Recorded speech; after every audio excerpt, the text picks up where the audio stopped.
Hi guys, and welcome back to the channel. Today we flew out to one of the oldest and most beautiful cities in Europe. This charming metropolis is known for its rich culture, breathtaking views, year-round sunshine, and even these historic yellow trams. This is Lisbon. We had never been to Portugal before, so we were very excited to see what the city had to offer. Here is how you can spend 48 hours in the capital of Portugal. As we said, we had less than 2 days here before we had to catch a train up to Porto, so we wanted to make sure we got the most of our limited time. We mapped out all of the important sights and experiences that we wanted to see during our very short stay, and we started as soon as we got off the plane. If you have a short amount of time in any city, we recommend doing a Google Maps search to plan out your route for the day so you can hit as many spots as possible. This is how we do pretty much all of our vacations to make sure we see everything we want to see, and it helps us budget our time.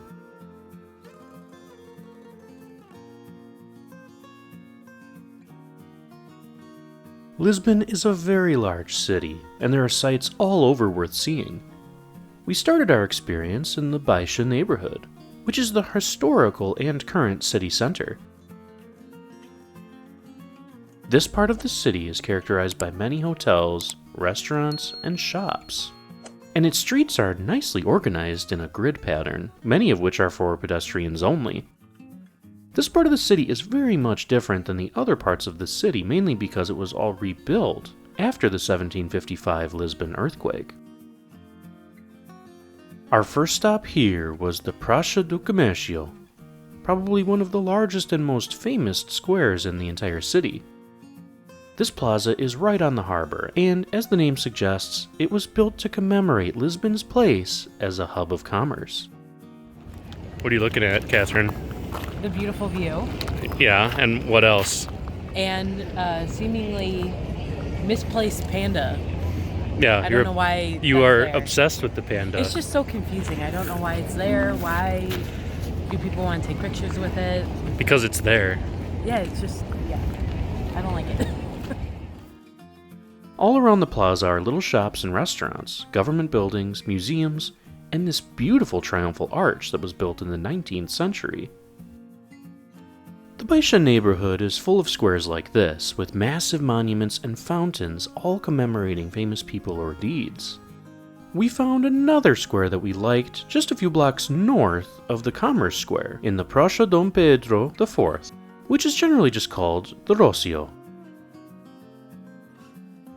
Should we decorate our house with flooring like this? Oh yeah. You want to lay it? No. It's installed ourselves. There's a lot of little stones there. This square became an important place in the 13th century and was actually the center of the city in the Middle Ages. We walked a few blocks north again to get into another important square of the city, the Praça de Figueira. Today there was actually a market and little festival going on here, with live music and plenty of stalls, with vendors selling their wares and even some traditional Portuguese food. We saw vendors with all sorts of meats and cheeses, woods, crafts, crystals, sausages, candies, and a special Portuguese liquor called Ginjinha, or just Ginja. This is made with Ginja berries, or sour cherries, and a local brandy or wine mixed with some sweeteners. It was really good, and it reminded us a lot of a more potent version of a sangria. We had a great time here, and enjoyed our first evening out under the stars in this neat little square. The next morning we started bright and early, and we were going to explore the 2 hills that surround the Baixa neighborhood. On one side is a hill that has tons of very cool buildings, including an old, partially demolished church. And on the other side is a huge castle overlooking the town. First, we were going to check out that old church. There are a few different ways that you can get over to this district. You can head towards the water where the hill starts and then actually walk all the way up, or you can just take the Santa Justa lift. This lift is one of the most famous structures in Lisbon, and it actually dominates the skyline in the central part of the city, being one of the tallest buildings around. The hills of Lisbon have always presented a problem for the people trying to move around the city, and finally in the late 19th century, the citizens decided to do something about it. Permission to build this lift was given by the government in 1882, and by 1899, the lift, called the Carmo lift, was open to the public. You can still take rides on this lift for about $6. Other than just walking up the hill, the other way to get up here is, of course, the cable cars and trams that weave throughout the city. These are another major attraction and a picturesque conveyance here. Lisbon's bright yellow historic trams have always been close to tourists' hearts, and the city still capitalizes on their use to move people throughout. However, you need to keep in mind that these aren't just a tourist attraction, but actually a way of getting around the city and are part of the transportation network. You can buy tickets to get on these trams for rides for about $3 per trip, but we found that the trams were extremely crowded. For us, it was worth just watching them whiz by versus sitting in them in rather stifling heat. We decided to go around to the water and then walk all the way up the hill. While we were at the base of the hill, we checked out this famous pink street, aptly called the Pink Street. This is an area of the city where the street is, well, painted pink. This street was painted in 2013 as part of an urban renewal project.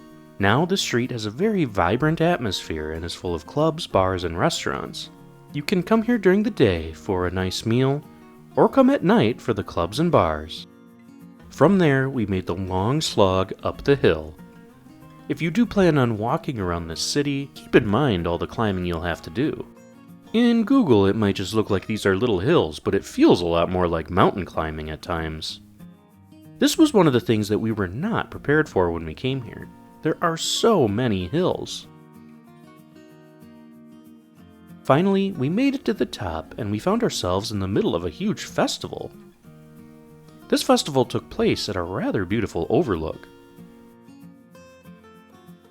It's a party up here. I know. It made it worth the climb. Yeah. We were actually very amazed how many little festivals and parties were going on throughout the city. We were only here for 48 hours, but we managed to walk into 4 different festivals. This city is a cultural magnet with a lively and festive populace, so I guess we shouldn't have been that surprised that there were things like this going on all the time. From this spot, we could get a great view out over the city once again. There's a beautiful terraced garden up here as well, and it's just a park, so it was free to enter. Having gotten our fill of the festivities, we made our way down over to the attraction that brought us up the hill, the Carmo Convent. This convent is no longer a convent, but is just the ruins of a 14th century Gothic church destroyed in the 1755 earthquake. This convent was a huge part of the city life back in the Middle and Late Middle Ages. Only minor repairs were made between the earthquake and now, and in 1864 the site was turned into a museum. Now you can walk inside the ruined walls and enjoy the architecture against the beautiful blue Portuguese sky. It was a really neat experience, and for only $8 a piece, we thought we couldn't go wrong. Of course, Catherine had an ulterior motive when coming here, looking for the convent cats. What did you just find in this museum? I just found a cute little cat. Why is he choosing to ignore you? I don't know, he doesn't speak English. He's cute, he looks very well fed. He's got a little collar on too. From there, we started making our way over to the other side of the valley, the Alfama neighborhood. This is the oldest neighborhood in the city, and it was a Moorish settlement until the 12th century. The Christians that took over this area built churches all over the old Muslim sites, which explains why this hill is riddled with church steeples, including this one, the Lisbon Cathedral. This is the oldest church in the city, dating back to 1147. It's been restored many times in the past, but it's still a beautiful piece of ancient architecture. This cathedral even has some archaeological sites that you can see. Entrance to the cathedral is about $6. We quickly found that Alfama was known for its narrow streets and steep inclines. Almost there. Are we though? No. Yeah. We kept making our way up the hill and found the extremely picturesque and Instagrammable Miraduro de Santa Lucia, a lookout point that has a vista over the beautiful river and the rooftops of the lower Alfama district. The gardens here were beautiful, and it's free to access since it's a park. But it was extremely crowded, and we had to wait quite a bit to get a good view. Still, the view was worth the wait. We made our way further up the side of the hill until we finally arrived at the gates of Castle St. George. This 11th century Moorish castle and royal residence sits at the top of the hill overlooking the old town. We got some amazing views here looking over the Baixa neighborhood, as well as Barrio Alto on the other side. It's an absolutely beautiful place to be. We made it, huh? Yes. Finally. Oh, yeah. Was it worth the walk? I think so, yeah. Yeah, we haven't even seen the castle yet, but just No. the views here are amazing. There are plenty of exotic plants to look at, as well as peacocks walking around the grounds. We enjoyed a rather leisurely stroll up to the actual castle keep. Here we could walk across the moat and go into the old courtyards. It's hard to think that there were fortifications here as early as the 2nd century, with the actual occupation of the hill starting nearly 1,000 years earlier, in the 8th century BC. The hill had been occupied throughout history by the Phoenicians, Carthaginians, Romans, Moors, and then of course the Portuguese after the siege of Lisbon in 1147. You can walk along the walls here and enjoy time in the castle courtyards. You can also walk around some of the newer excavations taking place on the north side of the grounds. Now what do you see at the Now castle? I see a cat. Yeah. So, I like it even more. For us, it was definitely worth the 15 euros to come up here. However, we should caution that you should buy your ticket online before arriving. We bought ours online, but we went fairly early, so the line wasn't too bad at the ticket office. But when we left the castle, the line snaked all the way down the street. There were people here waiting over a half hour just to purchase their tickets to enter. A ticket online will cost you the same price as in person. Plus, you can just skip the whole line and be let in immediately. It's definitely worth the bit of forethought here. With that, we made our way back down into the city over to our Airbnb. We should say that there are tons of Airbnbs and hotels directly in the center of the city, and many of them offer decent prices as well. If you want to be near all of the food and activities that happen at night, as well as being central to everything else Lisbon has to offer, we would recommend that you look for your accommodation in the Baixa neighborhood. It worked really well for us. While we were here, we did go to several restaurants, and boy did we enjoy the Portuguese cuisine. We already enjoyed many of the sausages and drinks at the festival earlier in the day, but tonight we had seafood. Portugal is known for dishes like grilled sardines, seafood rice, clams, cuttlefish, and definitely octopus. It was all so delicious, and even if you're not a seafood lover, we would highly recommend you take part in the dishes that are so popular here. One thing we did notice is that sardines are huge here. They even have an annual sardine festival, as well as dedicated shops which sell sardines that were salted and preserved decades ago. Gonna get some sardines? No. Sardines have also made up a huge part of the Portuguese diet throughout the centuries, and they've become a source of national pride here. We also had to have the famous pastry Pastel de Nata.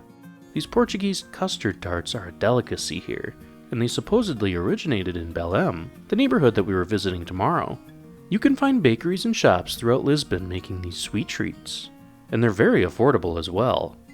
For us, the Pastel de Nata was one of the best dessert foods that we'd ever had, and they actually went very nice with a cup of coffee for breakfast in the morning.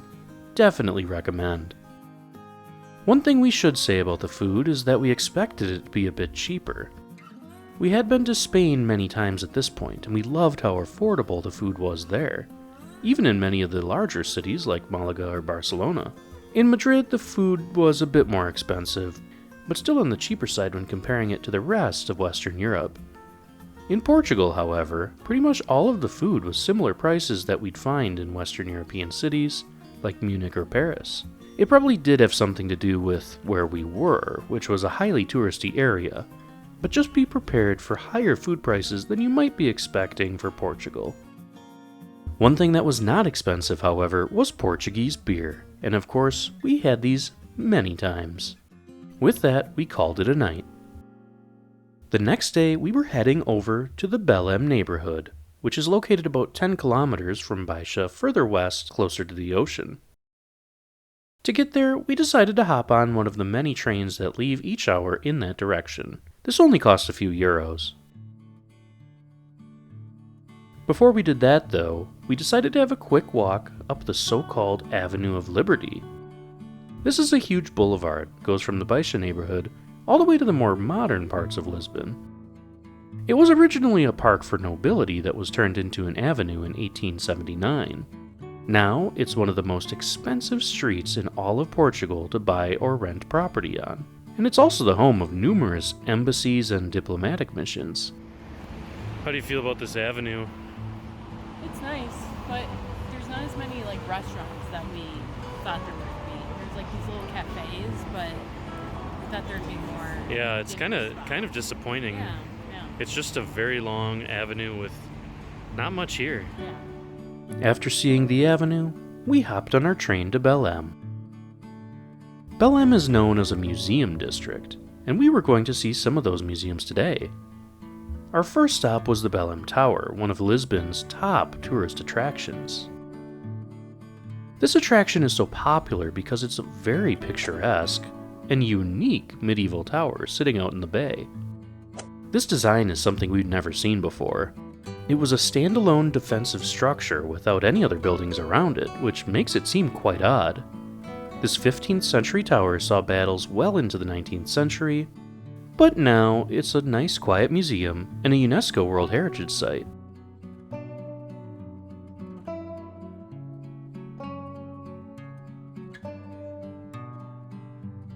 Right next to the tower, of course, are several military museums and monuments, including the Museum of Combatants and the Museum of Overseas Combatants, commemorating all those who have fought and died for Portugal over the years. Today, there was a ceremony taking place here, with several ex-service members in attendance. There was even a flyover of a few vintage aircraft. It was quite a thing to experience and totally unexpected. After paying our respects at these memorials, we went over the highway and made our way up to the Jeronimos Monastery. This monastery and the connected church are huge, and they take up a large portion of the Belem neighborhood.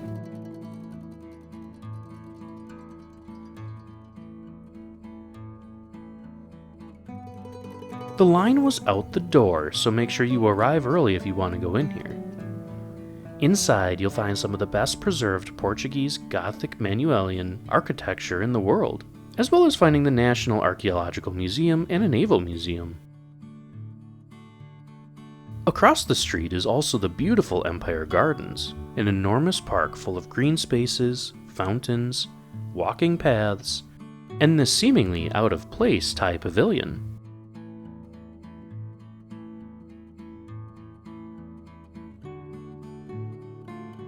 Also near the Jeronimos Monastery is another major tourist attraction, the Monument to Discovery. This huge statue stands 184 feet tall. It's large enough to contain a small auditorium and exhibition room inside. It was erected to commemorate the spirit of exploration that Portugal has displayed over the centuries, as well as to memorialize all of those discoveries that the country has made. It was built in 1960 also to commemorate the 500th anniversary of Henry the Navigator's death. With that, we had seen pretty much everything we wanted to in Lisbon. We headed back into town over to the train station and made our way up the coast to Porto. We had a great time in Lisbon. It's an absolutely beautiful city with tons to do. 48 hours definitely wasn't enough time to see everything we wanted to, but we did get to see a lot. If you're interested in the rest of our journey, we will be posting videos showing our train trip up to Porto, as well as us having a great time in Porto, and even going on a wine tour in the Douro Valley. We'll see you in the next one!